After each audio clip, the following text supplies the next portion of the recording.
بڑا ہی اہم موضوع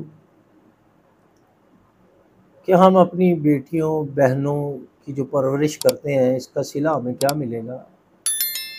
یا اس طرح کر لیں کہ ان کی پرورش کرنے کی وجہ سے ہمارے ساتھ کیا سلوک کیا جائے گا آخرت میں۔ اس ضمن میں ایک حدیث بیان کیے دیتا ہوں۔ ایکچولی دو حدیث ہیں، دونوں کا مفہوم آپ کے سامنے بیان کرنے لگا ہوں۔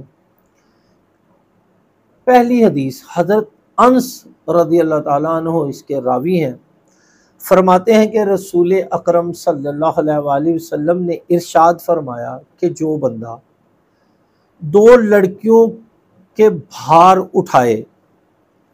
اور ان کی پرورش کرے، یعنی جو دو بیٹیوں کے لیے اپنے آپ کو پیش کر دے، ان کی پرورش کرے، ان کے لیے ان کے اچھے مستقبل کے لیے کوشش کرے، ان کی اچھی پرورش کرے، اور یہاں تک کہ وہ سن بلوغت تک پہنچ جائیں، یعنی کہ وہ جوان ہو جائیں، وہ بالغ ہو جائیں، تو وہ قیامت کے دن اس طرح ہوں گے۔ راوی حضرت انس فرماتے ہیں کہ میرے رسول کریم صلی اللہ علیہ وآلہ وسلم نے اپنے ہاتھوں کی دونوں انگلیوں کو بالکل ملا کر دکھایا، اس طرح سرکار نے فرمایا قیامت کے دن اس طرح ہوگا وہ شخص میرے ساتھ جس نے دو بیٹیوں کو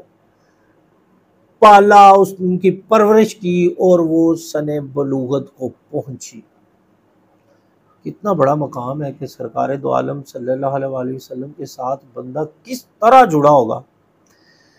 فرماتے ہیں کہ ملا کر دکھایا، یعنی اس طرح یہ انگلیاں ایک دوسرے کے ساتھ ملی ہوئی ہیں، اسی طرح وہ شخص بالکل ساتھ ہوگا۔ کہ کیا کمال کی بات ہے۔ دوسری حدیث ابو سعید خدری رضی اللہ تعالیٰ عنہ سے روایت ہے، فرماتے ہیں کہ رسول کریم صلی اللہ علیہ وآلہ وسلم نے ارشاد فرمایا، جس بندے نے تین بیٹیوں کی یا تین بہنوں کی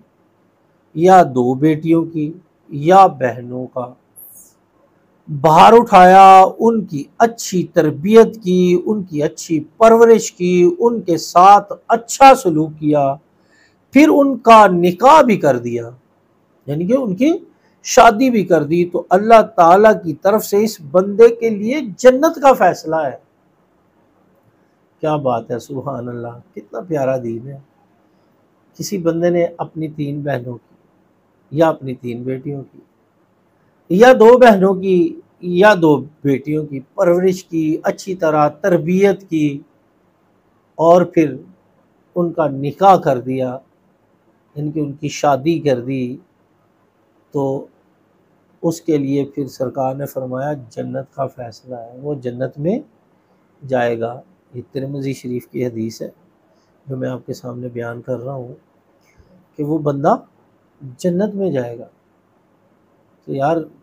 کتنی بڑی سعادت ہے ہمارے لیے